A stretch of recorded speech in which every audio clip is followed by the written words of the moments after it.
नमस्कार, ANB news देख रहे हैं आप। मैं हूं आपके साथ पल्लवी राजपूत और हमारे खास कार्यक्रम अपने उत्तराखंड में आप सभी का स्वागत है। और चलिए शुरुआत कर लेते हैं खबरों की। प्रधानमंत्री नरेंद्र मोदी ने आज श्रीनगर स्थित एनआईटी उत्तराखंड के मैदान में चुनावी जनसभा को संबोधित किया। यहां उन्होंने गढ़वाली में कहा कि उनका उत्तराखंड से हमेशा विशेष लगाव रहा है। प्रधानमंत्री ने कहा कि बीजेपी का संकल्प पत्र उत्तराखंड का विकास करेगा। उन्होंने कहा कि कल ही उत्तराखंड बीजेपी ने अपना संकल्प पत्र जारी किया है। ये संकल्प पत्र इस दशक को उत्तराखंड का दशक बनाने में बड़ी भूमिका निभाएगा। इसमें उत्तराखंड के विकास के लिए यहां के युवाओं, महिलाओं, किसानों सभी के लिए नए संकल्प लिए गए हैं। नागरिक जानता है मेरा इस देवभूमि से नाता क्या है।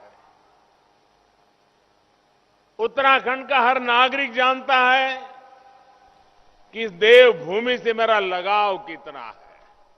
कोई कल्पना कर सकता है कि 2019 में चुनाव का आखिरी दौर चल रहा था। मैं खुद जिस काशी के चुनाव लड़ रहा था वहां पर मतदान होना था, लेकिन मेरा मन कर गया इस देवभूमि की माटी को माथे चढ़ाने का। यहां तो चुनाव हो गया था, यहां मतदान बाकी नहीं था। काशी में मतदान बाकी था, लेकिन बाबा केदार ने मुझे पुकारा और मैं फिर यहां चला आया था। चुनाव के मैदान में भी और खुद का चुनाव होने के बावजूद भी मैं यहां आपके बीच चला आया था।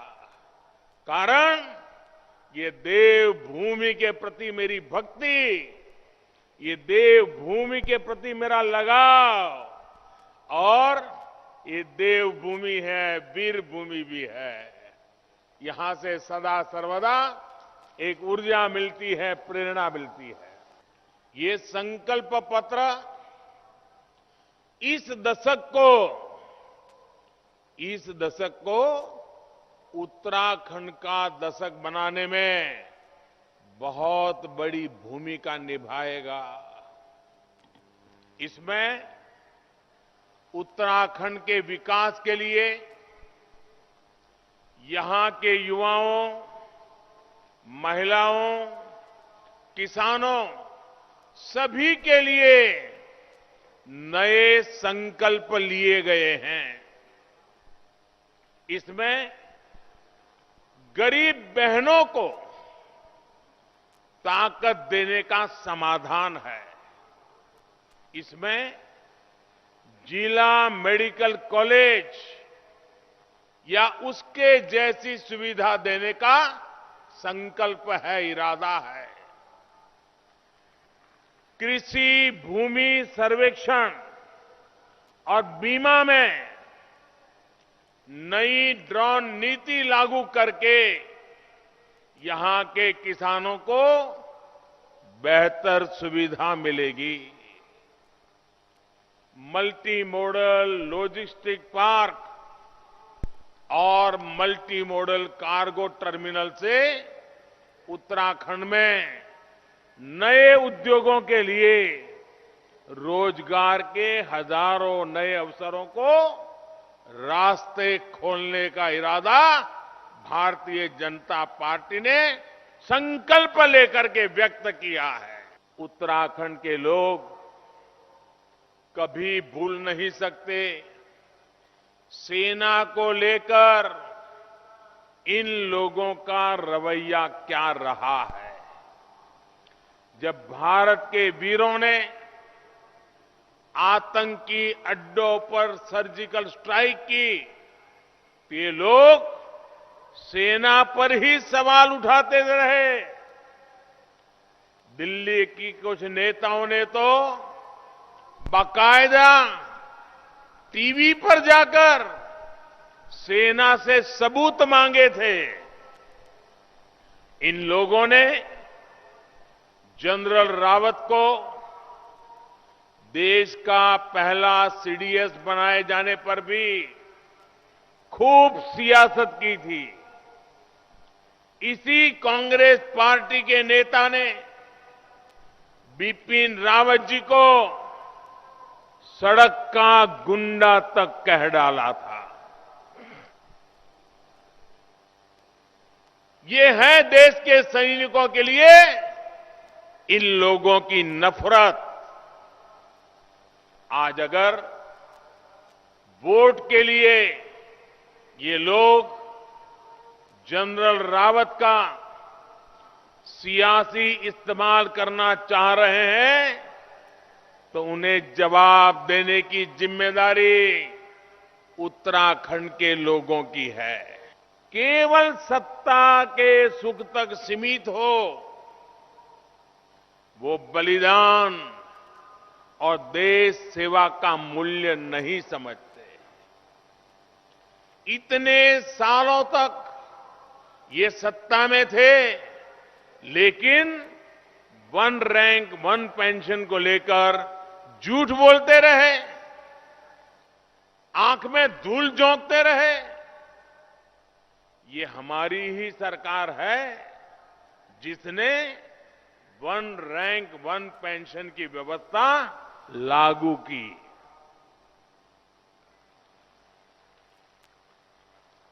ये भी भाजपा सरकार ही है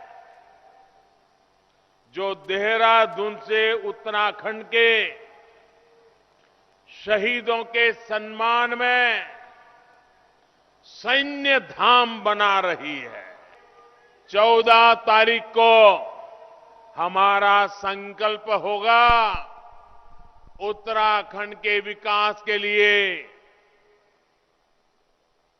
14 तारीख को हमारा संकल्प होगा उत्तराखंड के विकास के लिए कमल का बटन दबाना।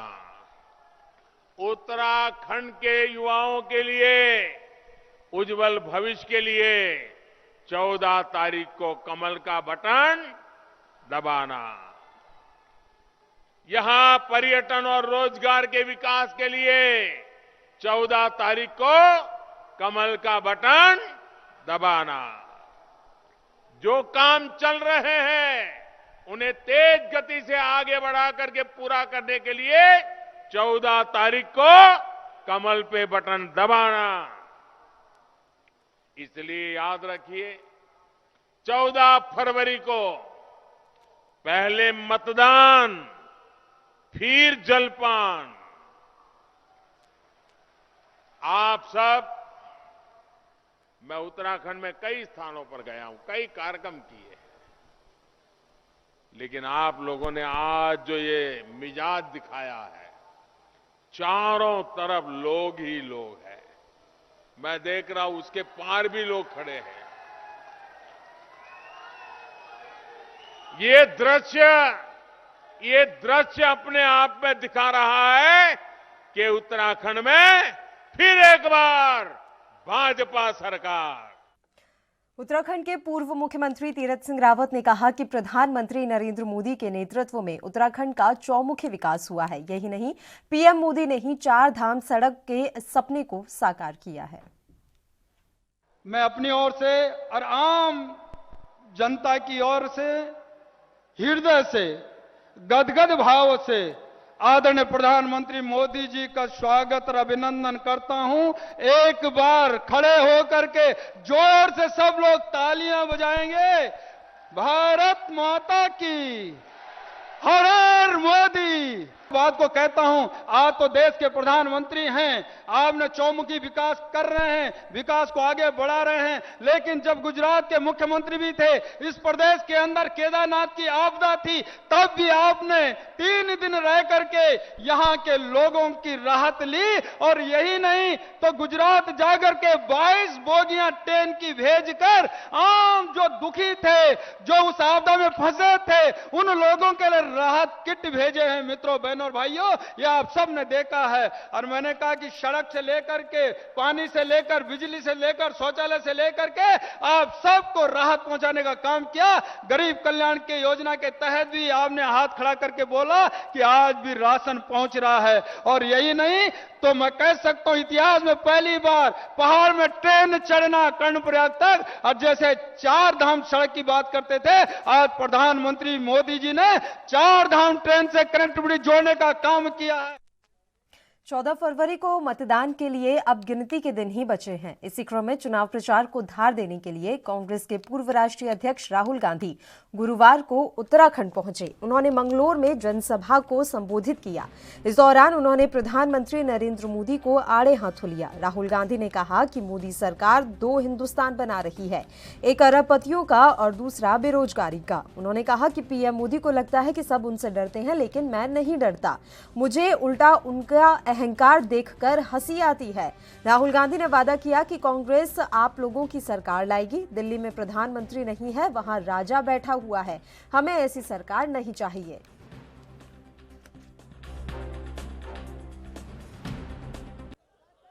कि नरेंद्र मोदी जी की सरकार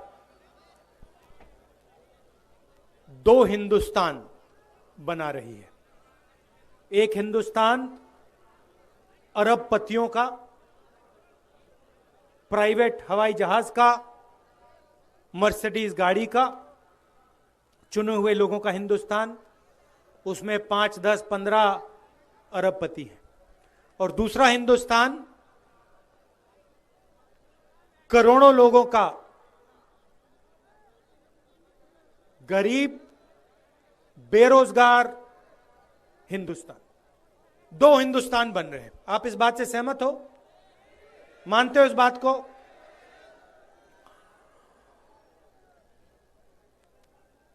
अमीर हिंदुस्तान में जो भी आपको चाहिए, एयरपोर्ट चाहिए, पोर्ट चाहिए, कोई भी बिजनेस चाहिए,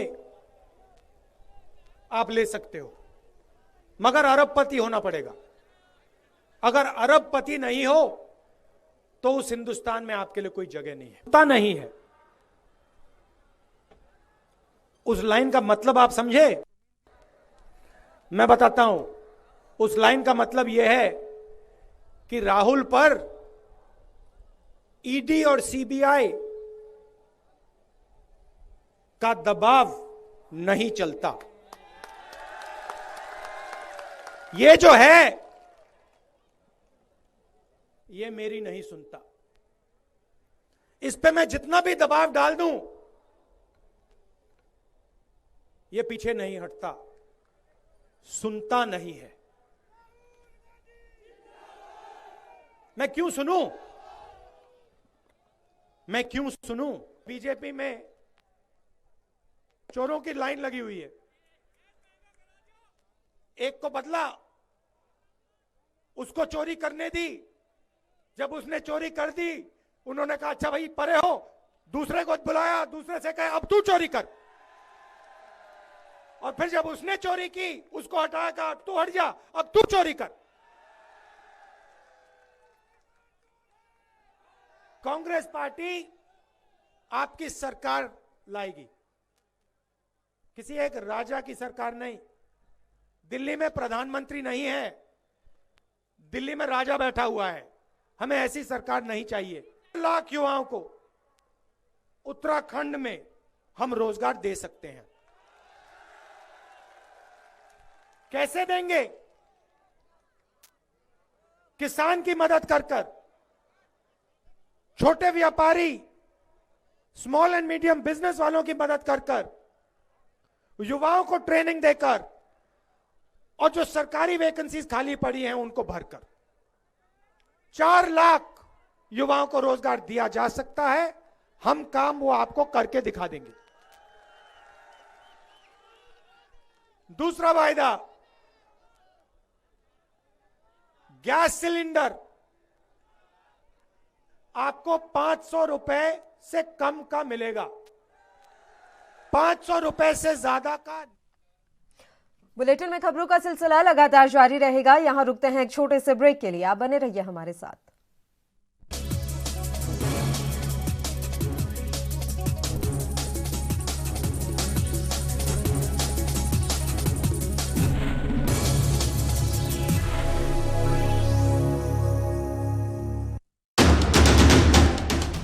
राष्ट्र धर्म,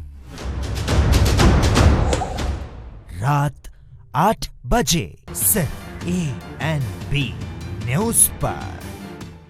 ओ भौज, किसे जिता रही इस बार? वोट अपना होता है, तुझे क्यों बताऊं मैं? हाय, मुझे तो बता ही सकती है। कोरोना में जिसने सुरक्षा कवच दिलाया और मुफ्त टीका दिलाया, लॉकडाउन में राशन दिया, ये चूल्हा बुझने नहीं दिया, उसी को जिताएंगे और किसे?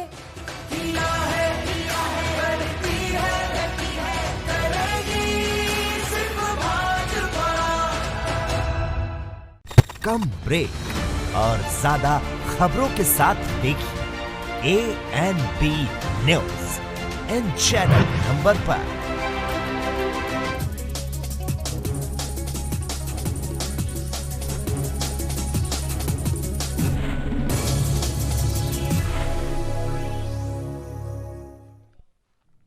ब्रेक के बाद एक बार फिर से आप सभी का स्वागत है। बढ़ते हैं कुछ और खबरों की ओर। बागेश्वर के सिमकुना गांव में जनसभा के दौरान मुख्यमंत्री पुष्कर सिंह धामी ने कपकोट विधानसभा के बीजेपी प्रत्याशी सुरेश गड़िया के समर्थन में चुनावी जनसभा की।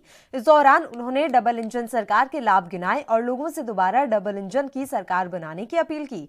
मुख्यमंत्री पुष्कर सिंह धामी ने कहा कि डबल इंजन का विकास बोल रहा है, जनता जनार्दन बीजेपी के साथ है, अन्य दलों के लोग फालतू की बातें करते हैं। शिक्षा नीति लेकर आए हैं, तमाम हमने नई योजनाएं परियोजनाएं आगे के लिए प्रस्तावित की हैं। अब हमने बुजुर्गों के लिए जो 1500 पेंशन की है, इस पेंशन को भी हमने कल घोषणा पत्र में, अपने दृष्टि पत्र में, अपने संकल्प पत्र में कहा है, हम इसको 3600 रुपए करेंगे। आगे हम 3600 तक करेंगे। हम नौजवान भाइयों को रोजगार देंगे, बेरोजगार भाइयों को रोजगार देंगे। हमने कहा है 50,000 रोजगार देंगे और जो 24,000 पद जो चल रहे हैं, जिन पर हमने भर्ती की प्रक्रिया प्रारंभ की है, उसको हम आते ही तत्काल भर देंगे। हमारे पर्वतीय क्षेत्रों में हमारी जो बहनें जो गर्भवती होंगी, उनके लिए भी हम 40,000 रुपए की सहायता राशि का प्रावधान कराया हमने आने वाले समय में। और जो बेरोजगार भाई हैं, उनके लिए हम 3,000 रुपए प्रति माह की हमने व्यवस्था करी है। हमारी बहनें जो कहती है कई बार गैस का सिलेंडर महंगा हो गया, हमने सरकार की तरफ से 3 सिलेंडर एक साल में हम मुफ्त रूप से उनको भर के देने का काम भी हमारी सरकार करेगी। आप सबके बीच में मैं आया हूं क्योंकि आप सबको देख के मैं बहुत भावुक हो रहा हूं, मैं अभिभूत हो रहा हूं इस ठंड के मौसम में। और कल रात को ही मैंने कहा कि मैं एक बार और आप सबके बीच में आना चाहता हूं, आप सबसे निवेदन करने आया हूं। भाइयों बहनों, आज ऐसी सरकार की जरूरत है यहाँ, जो सरकार नरेंद्र मोदी जी की सरकार के साथ चले। डबल इंजन की सरकार चाहिए आज डबल ब्रेक की सरकार नहीं चाहिए। 2014 में जब मोदी जी बने थे तो एक ब्रेक हटा था, एक इंजन लगा था। और 2017 में आपने जब प्रचंड बहुमत की यहाँ भाजपा की सरकार बनाई थी तो 2 ब्रेक हटे थे और डबल इंजन की सरकार बन गई थी।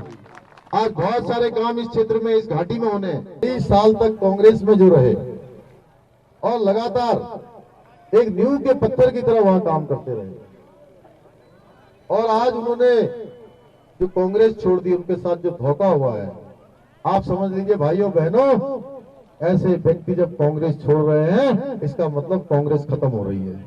कांग्रेस खत्म हो रही है, कांग्रेस समाप्ति की ओर है। निवेदन करने आया हूं कि व्रत रहना है जब तक आप वोट न डाल दो। और इस महायज्ञ में जब सवेरे से लेकर शाम तक आप कमल वाले फूल वाला बटन दबाएंगे, खुद तो दबाएंगे दबाएंगे। मैं आपसे अनुरोध करने आया हूं, अपने सभी रिश्तेदारों से, नातेदारों से, जानने वालों से, पहचानने वालों से कहना है कि एक एक वोट कमल के फूल वाले बटन को दबाकर देना है। मोदी जी के हाथों को मजबूत करना है और ये कमल के फूल वाला बटन इतना दबाना है कि दबाते दबाते शाम को 6 बजे तक वो बटन ही अंदर चला जाए। और जब 10 तारीख को इसका रिजल्ट निकले तो भाइयों बहनों, जब जो काम मैंने अभी कहे हैं आपके सामने, ये काम तभी होंगे जब लक्ष्मी जी आएंगी। और लक्ष्मी जी साइकिल में भी नहीं आती हैं, हाथी में भी नहीं आती हैं, और झाड़ू से तो बहुत दूर रहती हैं, और हाथ के पंजे में भी बिल्कुल नहीं आती हैं। लक्ष्मी जी किसमें आती हैं? जरा जोर से बोलिए, यहाँ से बोलिए, किसमें आती है लक्ष्मी जी? लक्ष्मी जी कमल के फूल में आती हैं। काशीपुर के बीजेपी प्रत्याशी त्रिलोक सिंह चीमा के पक्ष में आज मुख्यमंत्री पुष्कर सिंह धामी ने काशीपुर पहुंचकर एक जनसभा को संबोधित किया। जनसभा में उनके आने पर भाजपाइयों ने उनका जोरदार फूल मालाओं से स्वागत किया। इस मौके पर पुष्कर सिंह धामी ने जनसभा को संबोधित करते हुए कहा कि काशीपुर में त्रिलोक सिंह चीमा बीजेपी से चुनाव लड़ रहे हैं। उन्होंने जनता से अपील की है कि आने वाली 14 फरवरी को कमल के फूल पर बटन दबाकर त्रिलोक सिंह चीमा को विजयी बनाएं और प्रदेश में बीजेपी की पुनः सरकार बनाएं। जिस तरीके से मोदी जी की केंद्र में सरकार चल रही है और उन्होंने विभिन्न योजनाएं चला रखी हैं, इसी तरह की योजनाएं किसी और पार्टी ने आज तक नहीं चलाई।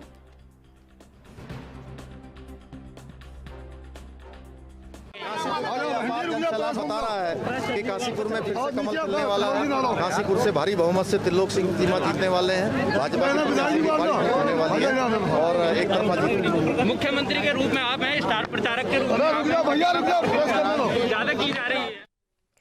उत्तराखंड के हरिद्वार में बसपा सुप्रीमो मायावती ने जनसभा को संबोधित किया। इस दौरान मायावती ने लोगों को उनके जीवन में सुधार लाने का वादा किया और कहा कि सभी पार्टी पूंजीपतियों के लिए आर्थिक नीतियां बनाती है, लेकिन हमारी सरकार आम जनता और कार्यकर्ताओं के बल पर अपनी सरकार बनाएगी। उन्होंने कहा कि जब उत्तराखंड प्रदेश का हिस्सा हुआ करता था, उस समय मैंने हरिद्वार और पर्वतीय क्षेत्र के इलाकों की खाली सरकारी जमीन को कुमाऊं और हरिद्वार इलाके में गरीब भूमिहीन लोगों को मुफ्त में खेती करने के लिए दी थी।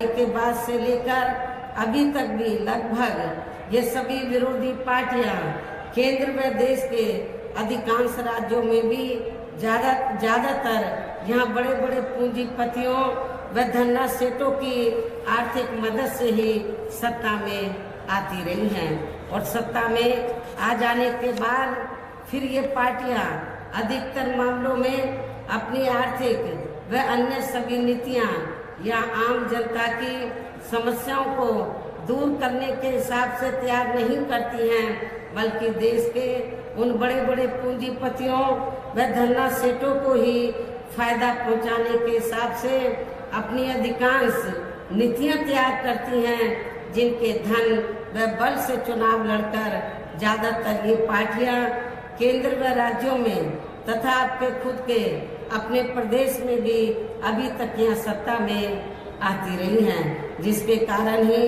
अब पूरे देश में व आपके खुद के अपने प्रदेश में भी अभी भी हमें यहाँ सर्व समाज के लोग अधिकांश मामलों में अपनी विभिन्न समस्याओं को लेकर काफी ज्यादा दुखी व परेशान ही नजर आते हैं, जबकि पूरे देश में बीएसपी ही अकेली एक ऐसी पार्टी है जो विरोधी पार्टियों की तरह देश के बड़े बड़े पूंजीपतियों व धन्ना सेठों की आर्थिक मदद से नहीं, बल्कि अपनी पार्टी के ही आम कार्यकर्ताओं की आर्थिक मदद से चुनाव लड़कर यहाँ केंद्र व राज्यों की सत्ता में आना चाहते। उत्तराखंड विधानसभा चुनाव से पहले राज्य के पूर्व मुख्यमंत्री त्रिवेंद्र सिंह रावत ने आम आदमी पार्टी के राष्ट्रीय संयोजक अरविंद केजरीवाल की आलोचना करते हुए ये कहा कि वह सहमत हैं कि कोई भी उन्हें स्वीकार नहीं करेगा। रावत ने जोर देकर कहा कि वह यहां खाली हाथ रहेंगे। उन्होंने कहा, अरविंद केजरीवाल ऐसे कप्तान हैं जो 3 दिन एक होटल में बैठकर उत्तराखंड की राजनीति कर रहे हैं, उनमें जनता के बीच आने की हिम्मत नहीं है। रावत ने कहा, उन्होंने माना है कि उत्तराखंड में उन्हें कोई स्वीकार नहीं करेगा, वह खाली हाथ चले जाएंगे।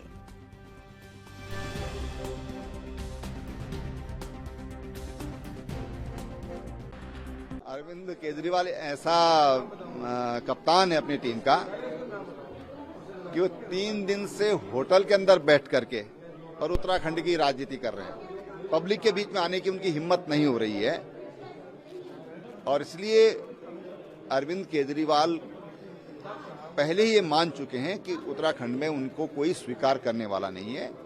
मैंने पहले भी एक बात कही थी कि आम आदमी पार्टी ये आम आदमियों की पार्टी नहीं है और वही कुछ उत्तराखंड में देखने में आ रहा है। अरविंद केजरीवाल यहां से खाली हाथ ही। इसी के साथ इस बुलेटिन में फिलहाल के लिए इतना ही। मुझे दीजिए इजाजत। देश और प्रदेश के तमाम ताजा खबरों के लिए आप देखते रहिए ANB न्यूज। नमस्कार।